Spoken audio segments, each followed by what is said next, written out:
अस्सलामुअलैकुम, आदाब, नमस्ते, सत श्री अकाल दोस्तों। मैं आपका दोस्त प्रोफेसर जुनैद खान भोपाल से यूट्यूब के चैनल अबूदारा फिशरीज में आप सबका स्वागत करता हूं।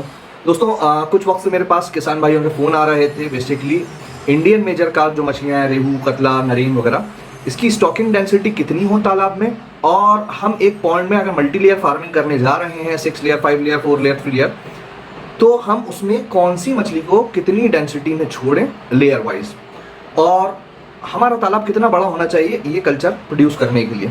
तो आज दोस्तों पूरा वीडियो इसी पर रहेगा कि कौन सी मछली हम कितनी क्वांटिटी में छोड़ें, प्लस साथ में एक ज़रूरी जानकारी उसमें ये शामिल रहेगी कि हम अपने ही तालाब से प्रोडक्शन को कैसे बढ़ा सकते हैं, क्या छोटे मोटे चेंजेस करने होंगे जिससे हमारा जो प्रोडक्शन है उसमें कुछ नहीं तो अगर छोटा तालाब है तो 500-600 kg का हम फर्क ला सकते हैं। तो दोस्तों मैं बात करूं सबसे पहले स्टंट फार्मिंग के बारे में। तो आप लोग ने हो सकता है स्टंट फार्मिंग के बारे में जानते हो, जो लोग नहीं जानते उनके लिए बताता हूँ। तो बेसिकली आंध्र प्रदेश में स्टंट फार्मिंग करी जाती है। अब ये स्टंट फार्मिंग है क्या और मैं आपको क्यों बता रहा हूँ, तो दोस्तों इंडियन मेजर कार्प का जो सीड है इसको आंध्र प्रदेश में और भी कई स्टेट्स में अभी शुरू हो गया है, साल भर के लिए अपने पास स्टॉक किया जाता है। ये फिंगरलिंग बच्चा किस मौसम में पैदा होता है, ये जून जुलाई अगस्त में इसका बीज निकला, इसको सर्दियों में ये लोग स्टॉक करते हैं, हाई डेंसिटी पे स्टॉक करते हैं।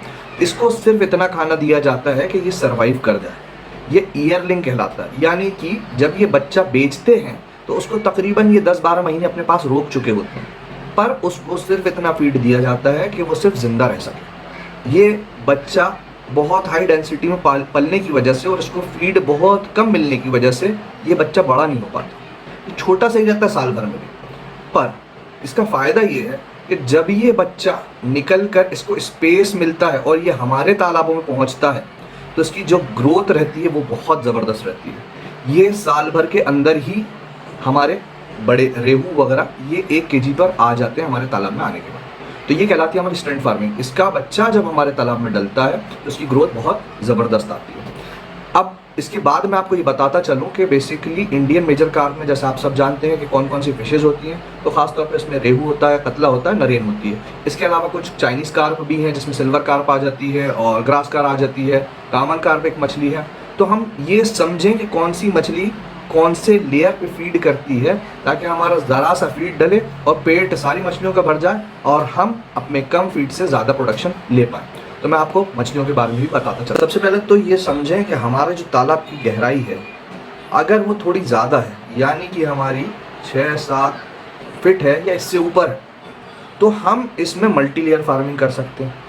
कुछ किसान भाई मेरे जानते हैं कि मल्टी लेयर फार्मिंग होती है, जो नहीं जानते मैं उनके लिए बता देता हूँ कि मल्टी लेयर फार्मिंग में हम 6 लेयर तक मछलियाँ पाल सकते हैं। यानी कि मछली तालाब के ऊपर वाले हिस्से में अलग पलेगी, बीच वाले हिस्से में अलग पलेगी, नीचे वाले हिस्से में अलग पलेगी और पूरे में घूमती हुई मछली वाली अलग पलेगी।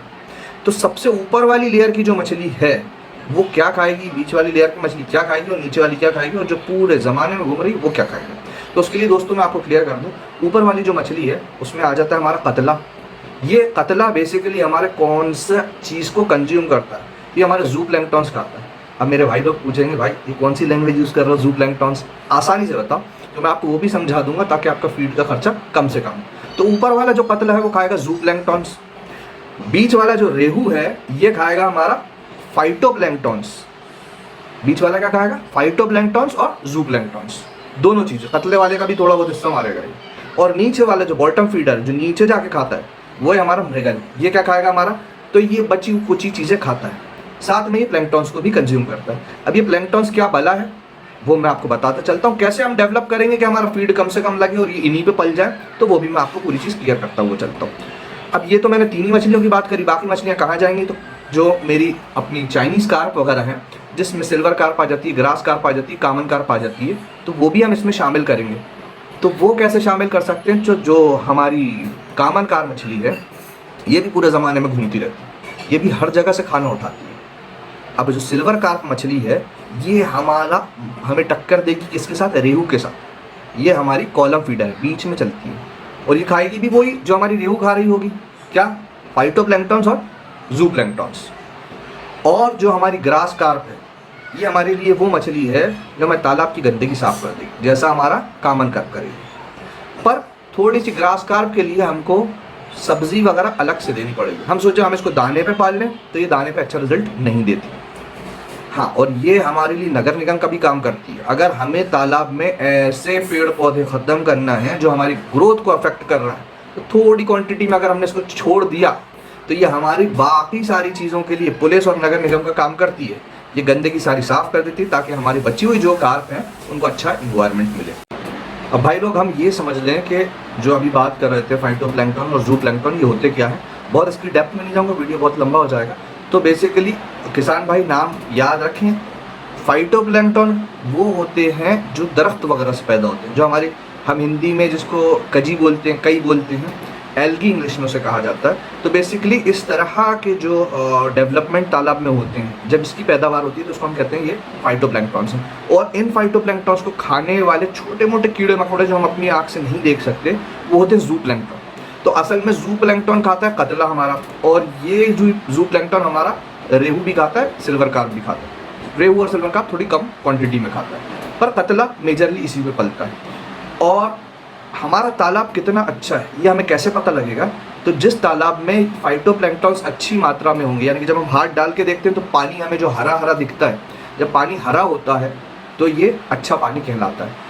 अब फाइटोप्लैंक्टन जो होते हैं ये दरख्तों की तरह ही अपना खाना बनाते हैं, यानी कि सूरज की रोशनी को लेकर ही अपना खाना बनाते हैं। और ये प्लांट की तरह, जैसे हमारे दरख्त जो है वो ऑक्सीजन छोड़ते हैं हमारे एनवायरनमेंट में, इसी तरीके से जो फाइटोप्लैंक्टन है ये हमारे तालाब में ऑक्सीजन छोड़ते हैं। तो ये मदद करता है हमें किस चीज़ के लिए?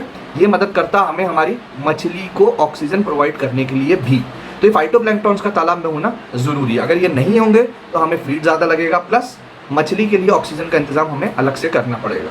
अब ये सब बात मैं कर रहा हूँ छोटे वाले स्पान बच्चे से लेके फिंगरलिंग तक। क्या बड़ी मछलियों को भी हम यही खिलाएंगे? तो दोस्तों बड़ी मछलियाँ भी ये कंज्यूम करती हैं, पर उतनी मात्रा में नहीं कि हम इनका पेट ही इसी से भरते हैं। इसके लिए हमको अलग से फीड डालना पड़ेगा। तो अब इसके बाद मैं आपको बताता हूँ फीड में हम क्या यूज़ करेंगे, या हम जो मल्टी लेयर फार्मिंग की बात मैं आपसे कर रहा था वो मल्टी लेयर फार्मिंग में अब हम स्टेप बाय स्टेप सीखेंगे कि कौन सी मछली कौन सी लेयर पे कितनी क्वांटिटी में डलेगी। अब मेरे भाई ये ज़रूरी है कि अगर हम हमारी कार्प की प्रोडक्शन लेना चाह रहे हैं और हमारे पास तालाब है, हमारा खुद का है, तो हमें ये बच्चा छोड़ने से पहले कुछ तैयारियां करनी पड़ेंगी। अगर ये तैयारियां हम करेंगे तो हमारा आगे प्रोडक्शन हमें अच्छा मिलेगा। तैयारी क्या होती है? तैयारी ये है कि बच्चा छोड़ने से पहले की कुछ तैयारी है और बच्चा छोड़ने के बाद की कुछ तैयारी है। अगर हम छोड़ने से पहले की तैयारी की बात करें तो हमें तालाब के साथ क्या करना चाहिए? तो अगर हमारा खुद का तालाब है और हम उसे सुखा सकते हैं तो ये सबसे बेहतर तरीका है कि हमें तालाब का पानी पूरा ड्रेन आउट कर देना, पूरा निकाल देना और उसको सूखने के लिए छोड़ देना। कितने वक्त के लिए सूखने देने छोड़ना है? तो इतना कि उसमें दरारें आ जाएं और जब हम पैर रखें तो मिट्टी के पे हमारे पैर का निशान ना पड़े, इतनी वो मिट्टी सूख जाए, चटक जाए, यानी कि वो तालाब बिल्कुल सूख गया। अब क्या करना है?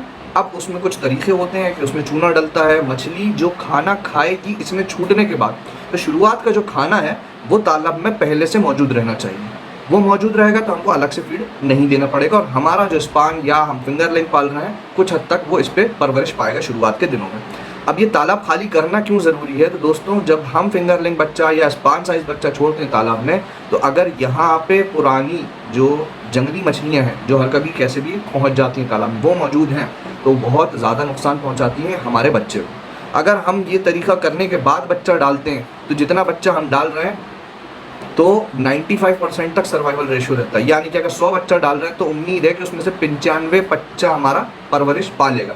पर अगर हम ये तैयारियां नहीं करें, उसमें से मछली जो जंगली मछली उसको ना निकालें, तो बहुत बच्चा वही हमारा ख़राब कर देती है और साथ में वो हमारी मछली का खाना भी खाती है, तो हमारा फीड ज़्यादा लगता है, ग्रोथ कम मिलती है। वो मछली हम पालना नहीं चाह रहे होते और वो पलती रहती है इसमें। तो मैं नहीं हम पानी इसका ड्रेन कर सकते, हमारा तालाब ऐसा है कि हम पानी नहीं निकाल सकते और इतना नहीं भर सकते, तो भाई अगर ऑलरेडी हमारा मौजूद तालाब है तो उसमें हमारी जंगली मछली होगी, उसको ख़त्म करना है, कुछ दरख्त वगैरह में ख़त्म करना है, तो उसके लिए बेहतर ये है कि महुए की खली वगैरह और भी कई सारी चीज़ें होती हैं आप उसमें डालें, जिससे आपकी ये मछली मर जाएगी, ख़त्म हो जाएगी, और उसको नेटिंग करवा के निकलवा लें। और तरीका ये है कि अगर ऑलरेडी रनिंग तालाब है, हमारा कई सालों से चला आ रहा है, तो उसमें बार बार नेटिंग करके हम उस वीड वाली जो फिश कहलाती है, जंगली मछली जो रहती है, उसको रिमूव कर सकते हैं। तो ये तरीका है, ये तरीका हम इख्तियार करेंगे तो हमारा आइंदा जो प्रोडक्शन है वो ज़्यादा निकलेगा। कई बार होता ये है कि जब हम हेक्टेयर के हिसाब से, हमारे एकड़ के हिसाब से मछली डालते हैं तो स्टॉकिंग डेंसिटी हमें ज़्यादा रखनी पड़ती है कि भाई हमें 4000 kg का प्रोडक्शन लेना है एक एकड़ में से। 4 से 5000 kg तक हम प्रोड्यूस कर सकते हैं एक एकड़ से, उससे ऊपर हम प्रोड्यूस नहीं कर पाते IMC में। अगर हमें इतना प्रोडक्शन लेना है तो हमें 4000 बच्चे की जगह हमें डालना पड़ता है 6000 बच्चा, 7000 बच्चा। उसकी वजह ये रहती है कि भैया वो तालाब में हमारा बच्चा मरता बहुत है। तो वो जो नुकसान है हमारा 2500-3000 हज़ार बच्चे का, वो बड़ा नुकसान है, उसको हम बचा सकते हैं ये तालाब की पहले से तैयारी करके। अभी तालाब बन गया हमारा, अब बनने के बाद हमें क्या करना है, इसमें हमने बच्चा छोड़ दिया तो शुरू में वो प्लैंकटन से पलता रहेगा, हमारा फीड कम लगेगा और फीड हमको फिर इसके बाद फिंगरलिंग से बड़ा होने के बाद इसको फीड देना पड़ेगा। क्या हम साल में आईएमसी की फसल 2 निकाल सकते? अक्सर लोगों का फोन आता है भैया हमें बताया गया कि भैया 2 फसलें निकल जाती हैं। तो भाई लोग एक बात समझ लें, आईएमसी की फसल साल में 1 हो जाए बहुत बड़ी बात है। और आईएमसी में अगर हम कतला हटा लें, कतला एक ऐसी मछली जो तेज बढ़ती है, तो कतला आप डाल सकते हैं और कामन कार्प डाल सकते हैं। ये 2 मछलियों की ग्रोथ जो है वो तेज आती है, वो एक साल में 1 केजी से ऊपर हो जाती है। कामन कार्प के साथ एक बड़ी दिक्कत ये है कि 6 से 7 महीने में ही मेट करने लगती हैं और ये अंडे पे आ जाती हैं। तो इससे नुकसान होता है उसकी ग्रोथ पे और छोटा स्पान तालाब में छूट जाता है। तो इसमें एक चीज़ ये भी है कि अभी इसको आर्टिफिशियली इसमें से सिर्फ मेल छांटे जाते हैं और मेल कामन कार्प डाल दी जाती है, ताकि जो है ये हमारा जो बच्चा है इसमें आपस में मीटिंग ना हो और ग्रोथ पे फर्क ना आए। तो कामन कार्प और कतले को हम 1 साल के अंदर 1 केजी पे ला के उसको बेच सकते हैं। साथ ही साथ अगर हम स्टंट फार्मिंग कर रहे हैं दोस्तों, तो हमारी जो बची हुई आईएमसी की जो रेहू है और मृगल है, इसको भी हम 1 साल के अंदर 1 केजी पे ले आते हैं। वो मैं आपको बताया स्टंट फार्मिंग क्या होती है। तो दोस्तों अब हम ये समझें कि हमको मछली कब कब डालना है, कब कब निकालना है। तो इसमें भी 3 तरीके हैं मछली डालने और निकालने के। एक होता है कि आपने सिंगल स्टॉकिंग करी और सिंगल हार्वेस्ट करी, यानी कि पूरा बच्चा इकट्ठा डाला और अब इकट्ठा ही 1.5 साल में, 1.25 साल में आप उसको बेचेंगे। तो ये जो होता है इसमें आपको क्या करना होता है, एक बार में आपने 2.5 एकड़ के तालाब में कितना बच्चा डालना है, 8 से 9 हज़ार बच्चा डालना है आपको फिंगरलिंग, और ये आप इकट्ठा हार्वेस्ट करोगे। इसको कहते हैं सिंगल स्टॉकिंग, सिंगल हार्वेस्ट। दूसरी बात होती है सिंगल स्टॉकिंग मल्टीपल हार्वेस्ट, यानी कि बच्चा डालना है और कई बार निकालना है। तो वो कैसे करेंगे आप, तो उसमें एक बार में आपको 2.5 एकड़ के तालाब में, मैं 2.5 एकड़ का तालाब इसलिए बोलता हूँ क्योंकि अक्सर जो आईएमसी है वो हेक्टेयर वाइज पाली जाती है। छोटे तालाबों में आईएमसी का रिजल्ट अच्छा नहीं है। कुछ भाई लोग मेरे पूछते हैं कि 10,000 स्क्वायर फीट का तालाब है, 1 एकड़ का तालाब है, आधे एकड़ का तालाब है। दोस्तों आधे एकड़ 1 एकड़ के तालाब में तो आईएमसी ना पालें। एक छोटी सी बात बीच में इस बात को काटते हुए कर रहा हूँ, देखें जो आईएमसी है इसका रेट मार्केट में अच्छा आता है। कितना आता है, तो भाई 220 से, हमारे इधर भोपाल में, मध्य प्रदेश में 220 से 250 रुपए किलो तक जाती है आईएमसी। पर अगर हम इस आईएमसी को प्रोड्यूस करने पे आए तो 1.5 साल लग जाता है। 1.5 साल में वो कितने पे बिक रही है, 250 रुपए किलो पे या 220 रुपए किलो। तो इससे बेहतर ये है कि आप मछली पालें, पंगास पालें 1 एकड़ के तालाब पे, आधे एकड़ के तालाब पे, वो बिकेगी आपकी 100 रुपए किलो। तो बात ले दे के 100 रुपए किलो पे ही आती। 100 रुपए किलो वाली मछली आपकी तैयार कितने महीने में हो रही है, 8 से 9 महीने में। और 200 रुपए वाली किलो कितने टाइम में तैयार हो रही है, तो वही इसका डबल टाइम ले रही है। तो दोस्तों बात वहीं आती है, 100 रुपए किलो पर ही आती है। तो आप आईएमसी के पीछे ना भागें, है सबसे अच्छी मछली, बिकती सबसे ज़्यादा, सबसे आसानी से बिकती है, पूरे हिंदुस्तान के लोग पसंद करते हैं इसे खाना। तो एक्चुअल में पर अगर छोटे किसान सोचेंगे मैं इसमें फ़ायदा उठाऊं, तो छोटा तालाब है तो बेहतर है आईएमसी पे ना जाएं, आप जाएं पंगास पे जाएं, बाकी जो देसी मांगुर है उस पे जाएं, सिंघी पे जाएं, ये वाली मछलियों पे जाएं। तो दोस्तों बात करें वही सिंगल स्टॉकिंग मल्टीपल हार्वेस्टिंग की, तो वो कैसे होती है। तो सिंगल स्टॉकिंग यानी कि आप एक बार में बच्चा डालेंगे 1 हेक्टेयर यानी कि 2.5 एकड़ के तालाब में।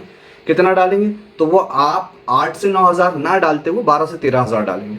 अब ये आपने डेंसिटी बढ़ा दी, तो अब आप इसको क्या करेंगे, 6 से 7 महीने में इसकी पहली हार्वेस्ट निकाल लेंगे। पहली हार्वेस्ट निकाली आपने तो आपकी स्टॉकिंग डेंसिटी जो ज़्यादा थी 12 से 13 हज़ार, अब वो कम हो जाएगी। ये बच्चा 6 से 7 महीने में जब आप हार्वेस्ट करेंगे तो 300, 400, 500 ग्राम तक आएगा।